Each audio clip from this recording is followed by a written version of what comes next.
Hello guys, welcome to the Magadh classes. आज हम modern history यानी आधुनिक इतिहास से पूछे जाने वाले कुछ इम्पोर्टेंट क्वेश्चन और आंसर करेंगे। तो चलिए शुरू करते हैं बिना कोई देरी का। आपके सामने रहा ये पहला क्वेश्चन। प्लासी के युद्ध में अंग्रेजी सेना का नेतृत्व किसने किया था? जो प्लासी का युद्ध है, अंग्रेजी सेना का नेतृत्व कौन किया था? क्लाइव ने किया था। और ये प्लासी का युद्ध हुआ कब था? ये 1757 ईस्वी में हुआ था। चलिए अगले क्वेश्चन की ओर। भारत के पहले गवर्नर जनरल कौन थे? तो भारत के पहले गवर्नर जनरल कौन थे? विलियम बेंटिंक थे। आइए इसी तरह से कुछ क्वेश्चन और कर लेते हैं। तो बंगाल के पहले गवर्नर कौन थे? क्लाइव थे। बंगाल के पहले गवर्नर जनरल कौन थे? तो हेस्टिंग्स थे। भारत के पहले वायसराय कौन थे? तो कैनिंग थे। 1857 के क्रांति के समय भी वायसराय पूछे तो भी कैनिंग ही थे। चलिए अगले क्वेश्चन। भारत में सहायक संधि का जन्मदाता किसे कहा जाता है? भारत में सहायक संधि का जन्मदाता डुप्ले को कहा जाता है, लेकिन प्रचार प्रसार कौन किया था सहायक संधि का? वेलेजली ने किया था। ठीक है, चलिए अगले क्वेश्चन। सिविल सर्विस का जनक किसे कहा जाता है? जो सिविल सर्विस का जनक है उसे कॉर्नवालिस को बोला जाता है, और इसे ही पुलिस का जनक भी बोला जाता है। और जो अस्थाई बंदोबस्त या जमींदारी व्यवस्था था उसको कौन लागू किया था? कॉर्नवालिस ही लागू किया था।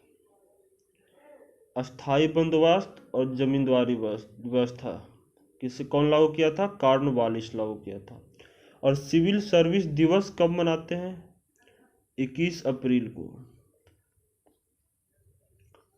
21 अप्रैल को ही सिविल सर्विस दिवस क्यों मनाते हैं? क्योंकि 21 अप्रैल 1947 को सरदार वल्लभ भाई पटेल ने सिविल सर्वेंट को इस्पाती का ढांचा बोला था, इसलिए हम 21 अप्रैल को सिविल सर्विस दिवस मनाते हैं। चलिए अगले क्वेश्चन। पहली बार वंदे मातरम को कांग्रेस के किस अधिवेशन में गाया गया? तो पहली बार वंदे मातरम को कांग्रेस के किस अधिवेशन में गाया गया? तो 1896 का अधिवेशन था, कोलकाता अधिवेशन, वहां गाया गया था। कोलकाता अधिवेशन का अध्यक्ष कौन थे? रहीमतुल्ला। ठीक है, पहले बार कब गाया गया था? 1896 ईस्वी में। कौन सा अधिवेशन? कोलकाता अधिवेशन। कोलकाता अधिवेशन का अध्यक्षता कौन की थी? रहीमतुल्ला। चलिए अगले क्वेश्चन। बंगाल विभाजन के समय भारत के वायसराय कौन थे? तो बंगाल विभाजन के समय भारत के वायसराय करजन थे। बंगाल विभाजन कब हुआ था? 1905 ईस्वी में। बंगाल विभाजन के विरुद्ध एक आंदोलन चलाया गया था, उस आंदोलन का नाम है स्वदेशी आंदोलन। क्या नाम है? स्वदेशी आंदोलन। और ये बंगाल विभाजन को रद्द कब किया गया था? 1911 में दिल्ली दरबार में। सभी इंपॉर्टेंट क्वेश्चन है, सभी पॉइंट को ध्यान में रखिएगा। चलिए अगले क्वेश्चन। अस्थाई बंदोबस्त व्यवस्था किसके द्वारा आरंभ की गई थी? तो हम पीछे भी बता चुके हैं कि अस्थाई बंदोबस्त को कॉर्नवालिस द्वारा आरंभ की गई थी। 3 मेन बंदोबस्त व्यवस्था है: रैयतवाड़ी व्यवस्था, महलवाड़ी व्यवस्था। रैयतवाड़ी व्यवस्था को आरंभ किसने किया था? रीड और मुनरो ने। महलवाड़ी व्यवस्था को स्टार्ट कौन किया था? आरंभ कौन किया था? हॉल्ट मैकेजी ने। चलिए अगले क्वेश्चन। पूना पैक्ट किनके बीच हुआ था?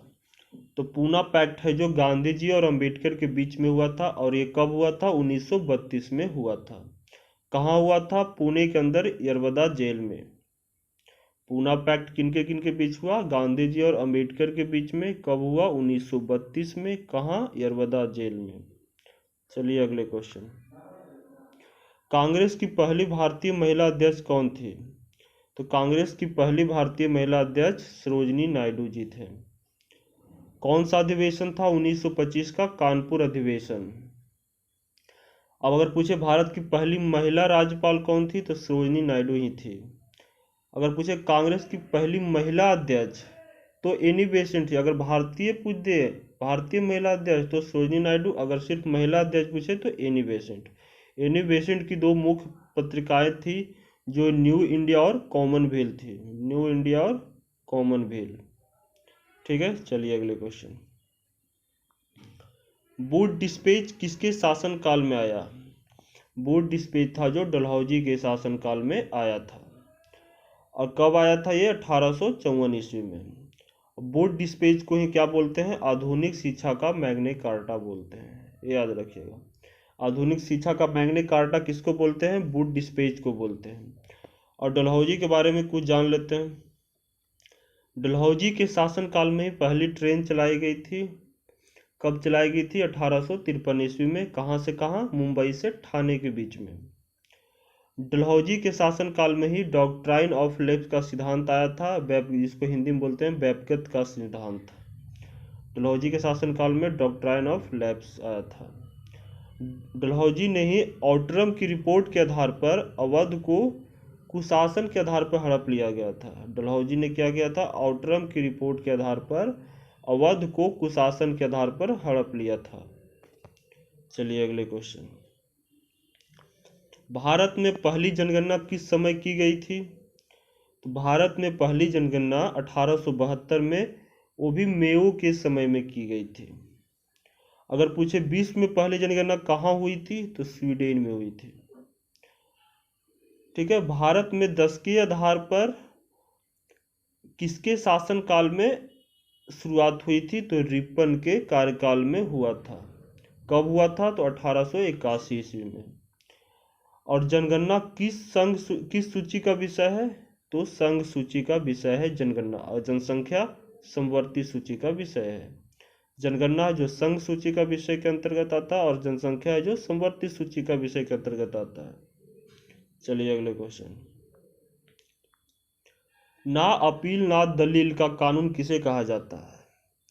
ना अपील ना दलील का कानून किसे कहा जाता है? रॉलेट एक्ट को बोला जाता है। और रॉलेट एक्ट कब आया था? 1919 में आया था।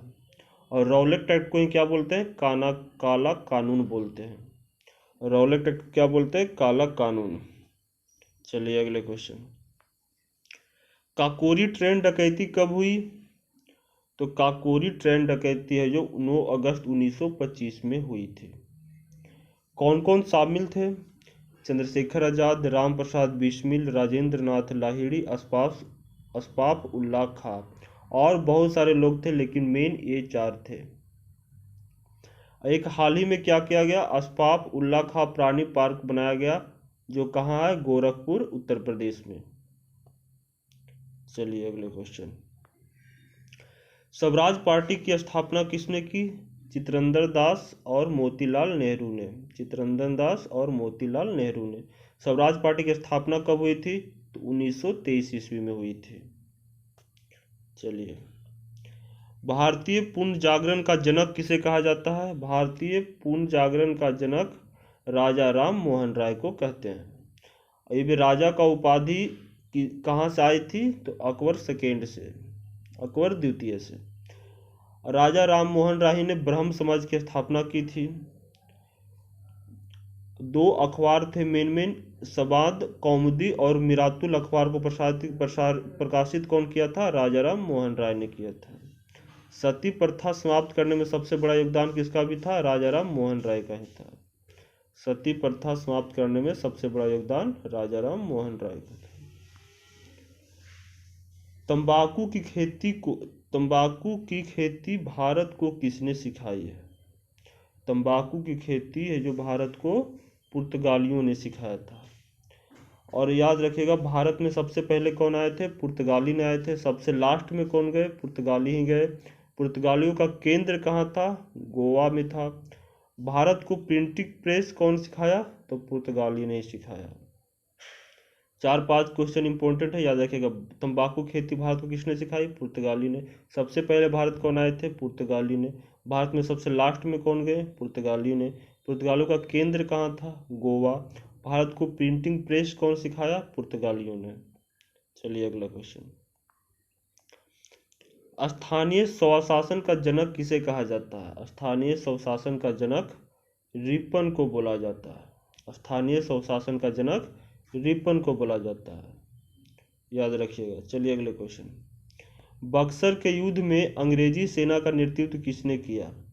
बक्सर के युद्ध पहले हुआ कब था? तो 1764 ईस्वी में। अंग्रेजी सेना का नेतृत्व किसने किया था? तो हेक्टर मुनरो। अंग्रेजी सेना का नेतृत्व किसने किया था? Hector Munro. इसको संधि करने के लिए क्लाइव को बुलाया गया था, याद रखिएगा ये बात। इसको संधि करने, बक्सर के युद्ध को संधि करने के लिए क्लाइव को बुलाया गया था 1765 इलाहाबाद संधि में। चलिए अगले क्वेश्चन। नील कृषकों की दुर्दशा पर लिखी गई पुस्तक नील दर्पण के लेखक कौन थे? नील दर्पण के लेखक दीनबंधु मित्र थे। ठीक है। चलिए 1873 में सत्यशोधक समाज की स्थापना किसने की थी? याद रखिएगा, बहुत इंपॉर्टेंट क्वेश्चन है। सत्यशोधक समाज की स्थापना कब हुई थी? तो 1873 ईस्वी में। किसने की थी? तो ज्योतिबा फुले ने की थी। कहाँ की थी? महाराष्ट्र में की थी। याद रखिएगा, एक ज्योतिबा फुले का पुस्तक का नाम गुलामगिरी, बार बार एग्जाम में पूछता है। गुलामगिरी किसकी पुस्तक है? तो ज्योतिबा फुले का। चलिए अगले क्वेश्चन। सत्यार्थ प्रकाश ग्रंथ के लेखक कौन है? दयानंद सरस्वती। सत्यार्थ प्रकाश ग्रंथ का लेखक कौन है? दयानंद सरस्वती। दयानंद सरस्वती के बारे में हम कुछ जानते हैं। आर्य समाज की स्थापना किसने की थी? दयानंद सरस्वती। कब की थी? 1875 ईस्वी में। वेदों की ओर लौटो की नारा किसने दिया था? दयानंद सरस्वती ने दिया था। एक शुद्धि आंदोलन आया था, उस कौन लाया था? दयानंद सरस्वती। चलिए अगले क्वेश्चन।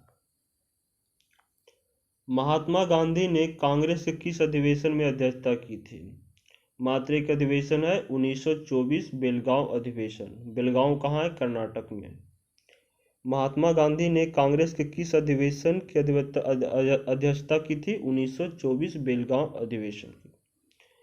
बारडोली सत्याग्रह का नेतृत्व किसने किया था? बारडोली सत्याग्रह का नेतृत्व किसने किया था? सरदार वल्लभ भाई पटेल ने। और इनको जो सरदार की उपाधि मिली थी किसने दी थी? तो बारडोली के अंदर जो भी महिलाएं थी उन लोगों ने दी थी सरदार की उपाधि। चलिए अगले क्वेश्चन। भारतीय उपद्रव का पिता किसे कहा जाता है? भारतीय जो उपद्रव का पिता किसे कहा जाता है? बाल गंगाधर तिलक को। किसने कहा था इसको? भारत का उपद्रव तो वेलेंटाइन सिरोल ने। किसने कहा था? वेलेंटाइन सिरोल ने। और इनका एक नारा था कि स्वराज मेरा जन्म सिद्ध अधिकार है और इसे मैं लेकर रहूंगा। ये वे बाल गंगाधर तिलक जी ने बोले थे। इनके एक पुस्तक का नाम है गीता रहस्य पुस्तक। इनकी 2 पत्रिकाएं हैं, केसरी और मराठा, ये भी याद रखिएगा। बाल गंगाधर तिलक के बारे में क्या था, क्या नारा दिए थे? स्वराज मेरा जन्म सिद्ध अधिकार है और इसे मैं लेकर रहूंगा। दूसरा इनका पुस्तक का नाम क्या था? गीता रहस्य। इनकी 2 पत्रिकाएं कौन कौन थी? केसरी और मराठा। चलिए अगले question. The economic history of India के लेखक कौन थे? The economic history of India के लेखक आर.सी. दत्त थे। The economic history of India के लेखक कौन थे? आर.सी. दत्त थे। चलिए अगले क्वेश्चन। इंडिया विंस फ्रीडम पुस्तक के लेखक कौन है? तो भारत के जो पहले शिक्षा मंत्री थे उन्हीं का है, यानी कि मौलाना आजाद को। लेखक कौन है इंडिया विंस फ्रीडम का? मौलाना आजाद, जो कि देश के पहले शिक्षा मंत्री थे। वीडियो आपकी कैसी लगी? अगर अच्छा लगे तो शेयर, सब्सक्राइब और लाइक ज़रूर करें। धन्यवाद।